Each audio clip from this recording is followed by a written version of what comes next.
یہ جو شعبان کے روزے ہیں تو یہ کب سے کب تک رکھنے چاہیے اور کتنے رکھنے چاہیے؟ شعبان کے روزے یہ ثابت بھی ہیں کہیں سے شعبان کے روزے؟ شعبان کے روزے شعبان کے روزے تو نبی پاک صلی اللہ علیہ وسلم کے حوالے سے صحیح حدیثوں کے اندر بخاری مسلم کے اندر موجود ہے ماشاءاللہ کہ نبی پاک صلی اللہ علیہ وسلم بکثرت شعبان کے روزے رکھتے تھے، حتیٰ کہ بعض اوقات شعبان کو رمضان سے ملا دیا کرتے تھے، تو اس کو اکثر پر محمول کیا کہ اکثر شعبان کے روزے نبی پاک صلی اللہ علیہ وسلم رکھا کرتے تھے۔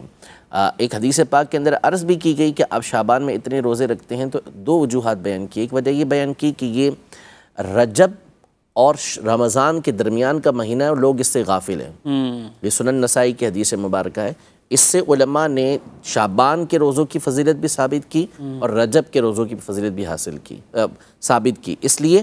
کہ شعبان کے روزے تو رکھنے کا نبی پاک صلی اللہ علیہ وسلم نے حکم ارشاد فرمایا، اور فرمایا کہ رجب اور رمضان کے درمیان یہ ہے، تو دونوں مہینوں میں لوگ عبادت کا اہتمام کرتے ہیں اور روزے رکھتے ہیں، لیکن شعبان سے غافل ہے، تو نبی پاک صلی اللہ علیہ وسلم شعبان کے اندر روزے رکھے۔ دوسری وجہ یہ بیان کی کہ اس مہینے میں اعمال اللہ پاک کی بارگاہ میں پیش کیے جاتے ہیں، تو میں یہ پسند کرتا ہوں کہ جب میرا نامہ اعمال پیش کیا جائے تو میں روزے سے ہوں۔ تو بکثرت نبی پاک صلی اللہ علیہ وسلم روزے رکھا کرتے تھے، تو آپ جتنے چاہیں اس کے اندر روزے رکھیں، 1 رکھیں، 2 رکھیں، 3 رکھیں، 4 رکھیں، 10، 15، 20 رکھیں، تمام کا آپ کو اختیار ہے۔ اور بالخصوص جو 14 اور 15 تاریخ ہو اس کے اندر روزہ رکھیں کہ 15 تاریخ کی تو خاص طور پر فضیلت حدیث پاک کے اندر آئی ہیں۔